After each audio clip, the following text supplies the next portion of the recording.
Olá, sejam todos muito bem-vindos à continuação da série sobre AngularJS. Meu nome é Rodrigo Branas, autor do livro AngularJS Essentials, lançado pela editora PactPub, e hoje, no 16º episódio, a gente vai falar sobre uma coisa que incomoda muita gente, que é a performance. Bom, mas onde é que está o gargalo de performance nas nossas aplicações? Entre muitos fatores, eu vou citar dois dos principais, tá? O primeiro deles é excesso de interação com o addon.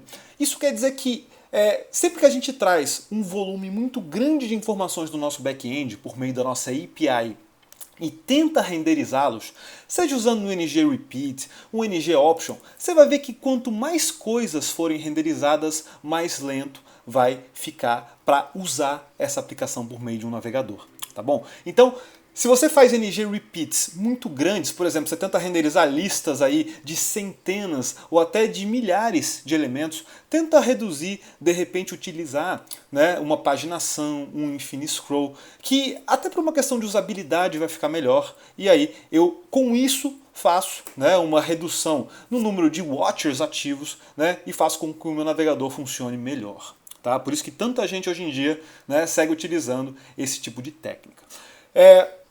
Segundo fator, ele decorre da forma como o ciclo de notificação do Angular trabalha. Isso é conhecido como Digest Cycle, tá bom, pessoal? E por conta dele, e associado ao mecanismo de Two-Way Data Binding, eu vou mostrar para você que pode estar havendo um desperdício de tempo processando coisas desnecessárias. Tá bom? Então as técnicas que a gente vai ver nesse episódio falam muito sobre esse assunto. Tá?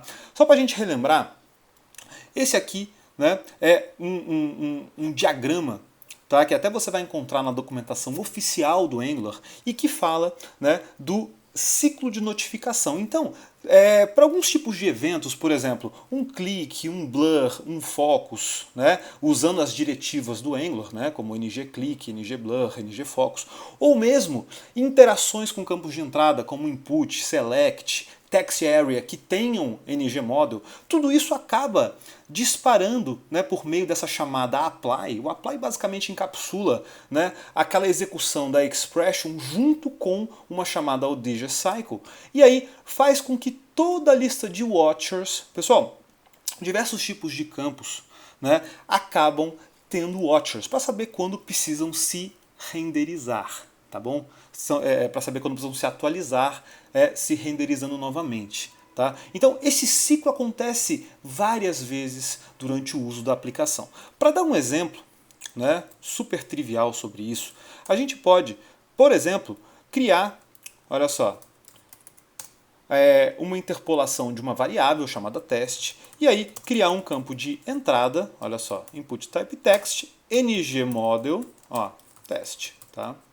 Esse é o mínimo, tá bom? Então, você repara que sempre que eu digito alguma coisa, aqui ao lado eu tenho o resultado. Então, é como se sempre que eu apertasse alguma tecla, eu disparasse esse ciclo,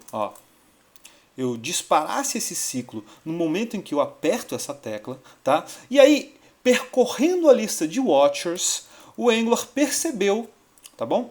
Que isso aqui precisava ser renderizado de novo. Ele verificou que o valor mudou e, por conta disso, eu acabo vendo esse comportamento aqui, que é o Two-Way Data Binding. Isso é muito legal, isso é muito bonito, isso dá produtividade, mas isso tem impacto em performance, por isso que o Angular vem sendo criticado. Mas a boa notícia é que desde a versão 1.3, a gente tem diversas técnicas disponíveis para controlar, para domar esse ciclo. E é isso que eu vou tentar mostrar aqui nesse episódio. Então, vamos apagar isso aqui e vamos partir para a prática. Tá? Primeira coisa tenha cuidado com expressions. Tá bom? Principalmente aquelas expressions que fazem chamadas a funções. Sempre você viu uma expression com uma chamada a função, você já começa a analisar. Puxa, mas o que essa função está fazendo exatamente? Vou te mostrar por quê. Imagina que agora eu tenha que renderizar aqui uma coluna de preço. Tá? Então, simplesmente eu venho aqui, crio uma coluna chamada preço. Eu tenho esse preço disponível quando eu escolho uma operadora lá, operadora.preço, como se fosse o preço da chamada, né? Tá lá, ó, 1, 2, 3, tá bom?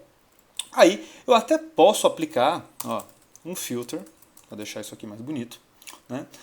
E suponhamos que tenha uma necessidade de aplicar um imposto aqui, né? Então, dentre diferentes abordagens que a gente poderia seguir, uma delas envolve o seguinte: criar esse imposto aqui, né, no escopo, vamos supor que seja 20%, tá? E aí, nesse momento, as pessoas vão seguir caminhos diferentes. Algumas podem pensar em fazer o seguinte: olha, por simplicidade, dentro da própria expression eu posso fazer uma multiplicação, né? Você sabe disso, ó, imposto. A gente falou bastante sobre isso nos episódios anteriores. Então, essa multiplicação vai funcionar, tudo certo, tá? Mas deixa eu te mostrar qual é o impacto disso. Claro que uma multiplicação simples, você não vai perceber grandes degradações na performance, mas só para exemplificar, eu vou transformar isso, até por uma questão de design de código, numa chamada à função calcular imposto. Tá bom? Você deve se deparar com isso aqui constantemente no teu dia a dia de trabalho com Angular. Tá? Repara só. Scope.calcular imposto é igual a uma função que recebe preço, tá bom? Aquele preço que veio, né? Aqui de contato.operadora.preço, e aí eu faço um return desse preço vezes um imposto. Inclusive esse imposto, já que a gente vai usar dentro daquela função, não precisa estar no escopo, né? Olha lá. E aí aqui eu posso colocar var, né? Então, fizemos essa simples chamada, tá bom? Você vê que continua funcionando, mas eu queria chamar a atenção para o seguinte. Olha só, vou criar um contador para ver quantas vezes essa função foi invocada. Tá? E aí, nesse momento, você vai se assustar. Veja bem, só na inicialização já são 17 vezes. Tá? Estou usando a aplicação de um jeito bem normal, olha só, reordenando, selecionando registros, tá bom? Buscando mais alguma coisa. E aí você vê que passou das 100 invocações. E aí você começa a se perguntar, poxa, mas invocou 100 vezes uma coisa que só foi usada 3. Então, quando eu falo em desperdício de tempo processando coisas desnecessárias, é exatamente a isso que eu me refiro, tá bom? Então, claro, a gente tem que tentar pensar em formas diferentes de executar esse tipo de coisa, né? Então, qual que seria uma forma interessante, né, de abordar esse problema? Bom, tem várias, mas uma delas é definir, olha só, contato.operadora, por exemplo, preço com imposto, né, o preço após o imposto calculado. Né? E aí a gente pode optar por, no controller, tá bom? Aqui no controller, na inicialização, de repente, eu até poderia criar uma função chamada init aqui, só para a gente fazer essa mediação. Olha só, vou inclusive mover esse generate serial aqui, que é chamado na inicialização, para ficar mais explícito, olha só. Repara que esse generate serial faz a mesma coisa. Ele percorre um a um os registros aplicando um serial. Tá? Então, calcular impostos, né, passando os contatos. Tá bom? Bom, essa função aqui, sem dúvida, pode ser reusada. Eu só vou tirar ela do escopo, já que eu não vou usar mais pela view. Então, sigo usando essa função. Ela simplesmente recebe um preço e devolve, né, o efeito do imposto. Tá? E aí, vamos começar a criar agora. Ó. Calcular impostos é igual a uma função que recebe os contatos e aí percorre esses contatos, né? Olha lá, fazendo a seguinte operação. Né? Contato.operadora. Aí a gente tem que se basear aqui, ó, nesse campo que a gente criou. Contato.operadora.preço com imposto. Né? Ó, preço com imposto vai ser resultante da chamada de calcular imposto, em que eu passo contato.operadora.preço. Né? Bom, feito isso, fiz a chamada. Vamos fazer um teste para ver se deu certo. E repara que eu só chamei 3 vezes. Repara que quando eu estou operando a aplicação, ó, eu não sinto nenhuma diferença. Eu não estou, ou seja, desperdiçando, olha só, tempo processando coisas desnecessárias. Já processei, já está lá, não vai mudar mais. Né? O imposto não muda dinamicamente, ele vem, né, do teu back-end, é aplicado e não muda mais. Então não há necessidade, né, de invocar essa função a todo tempo. Tá bom? Então você vê que com uma simples modificação a gente já foi capaz, olha só, de reduzir o desperdício. Tá? Então, cuidado, né, com as expressions, cuidado com a forma como elas funcionam. Tá bom? Beleza. Se você começar a reparar aqui, ó, eu também tenho dentro do NGIF, para reparar que isso aqui é uma interpolação de expressão, mas a expressão existe, né, também, por exemplo, no NGIF, no NGShow, no NGHide e em outras diretivas. Tá? Então, esse contato selecionado, se a gente for analisar, ele faz uma operação .sum, ou seja, ele vê se dentro desse array alguém está selecionado, se tem alguém retorna true. Ele vai ser o nosso próximo alvo aqui da análise. Né? Então eu vou simplesmente mover esse counter. Repara que eu não usei nenhuma ferramenta muito rebuscada para isso. Você pode e deve usar. Né? Você tem o profiler do Chrome. Eu vou mostrar o AngularJS Batarang, né, que também faz um trabalho legal. Mas aqui eu estou usando só o console para te mostrar que tem muita, olha só, oportunidade de melhoria. Tá vendo, pessoal? De novo. E isso a gente está falando, né, de uma aplicação super simples, uma aplicação que está mostrando 3 registros e que não tem lá grandes coisas renderizadas. Você imagina aí no teu dia a dia, na tua tela mais complexa, né? Olha só, uma simples operação de poucos segundos já gerou aí 54 chamadas para a função isso contato selecionado. Né? Bom, agora você vai ter que repensar um pouco. Né?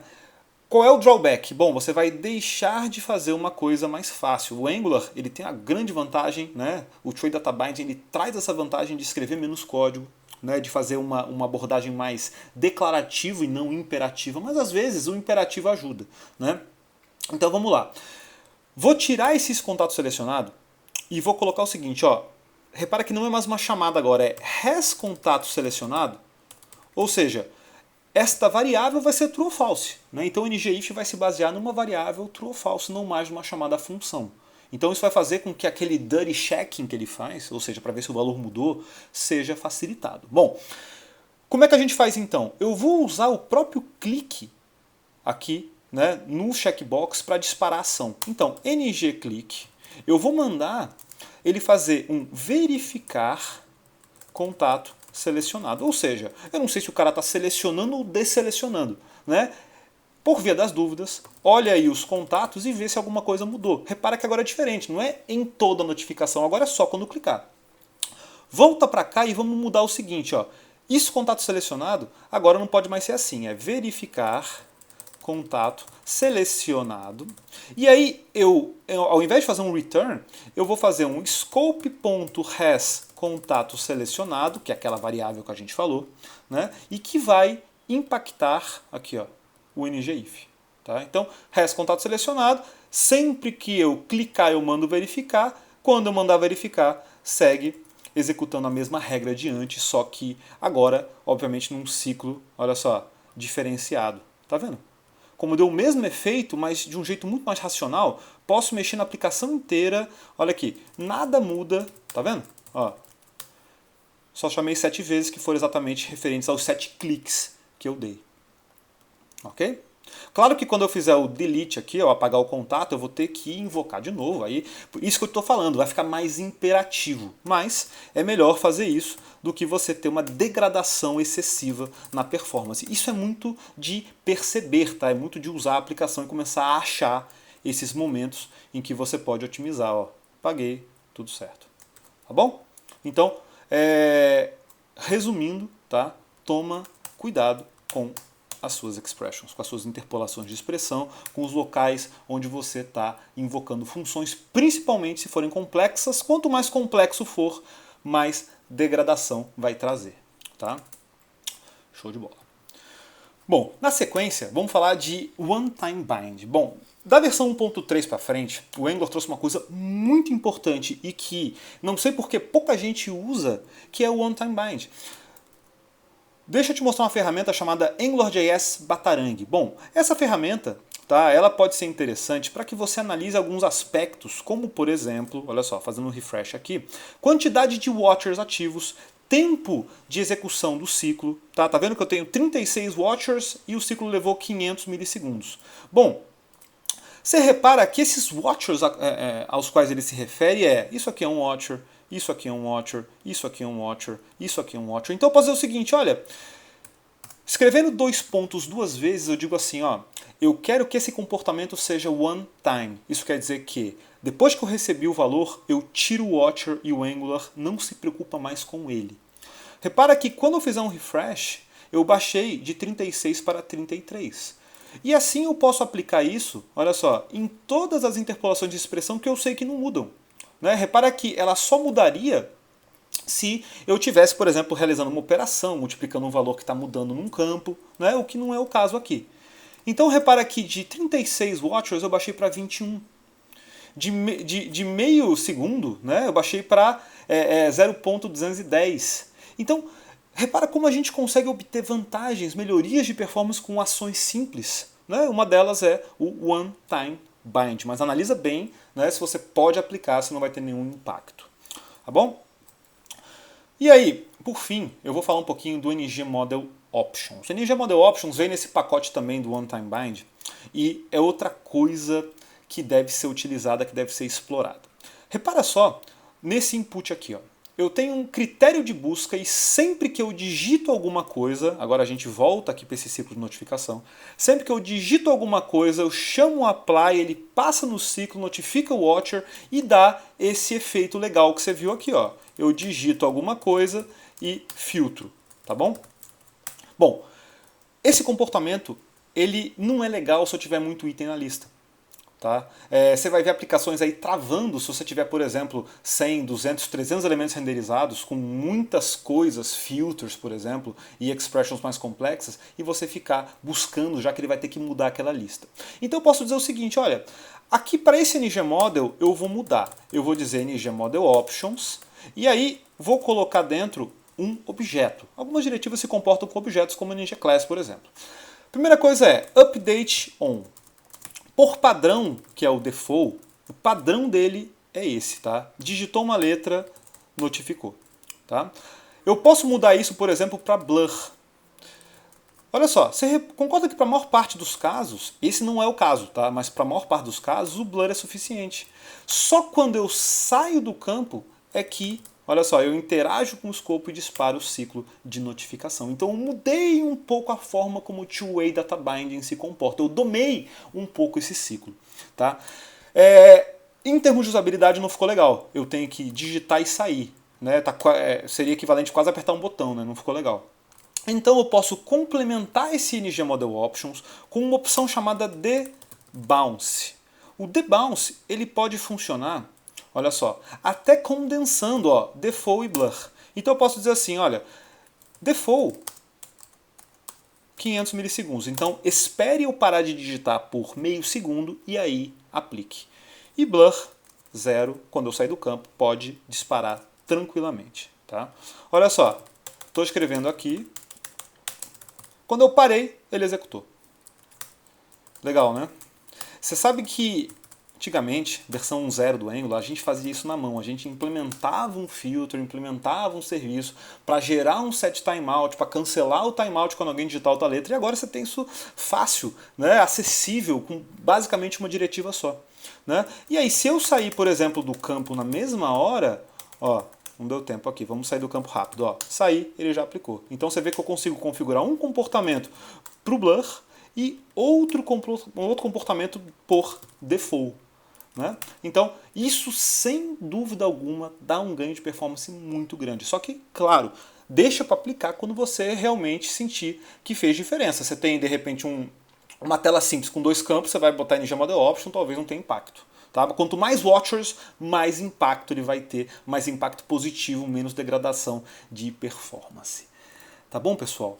Bom, legal. Então a gente viu 3 técnicas legais, uma delas é cuidar com expressões sempre que tiverem funções complexas sendo usadas, usar o One-Time Bind sempre que necessário e aplicar NG Model Option para mudar a forma como o Two-Way Data Binding do Angular funciona, fazendo com que eu economize recursos invocando menos watchers e assim tendo uma aplicação mais saudável, mais performática. Tá bom? Legal, eu vou ficando por aqui, obrigado por assistir mais uma vez. Tá? Não deixa de ir lá, né, no nosso Twitter, tá? @RodrigoBranas, lá eu divulgo muita informação de evento, artigo interessante, vídeo que está sendo lançado, tá bom? Lá no SlideShare tem essa apresentação, tá? Não deixe de assinar nosso canal, só assim você fica sabendo, né, de novidades, de novas séries, novos episódios, e assim também você nos apoia. Tá bom? Lá no GitHub esse código também estará disponível, basta acessar github.com/RodrigoBranas. Lá dentro tem um repositório chamado YouTube, né? Lá tem todo o código. Bom, no próximo episódio eu vou continuar falando de mais técnicas para melhorar a performance, tá bom? Vou ficando por aqui, obrigado por assistir e até a próxima. Tchau!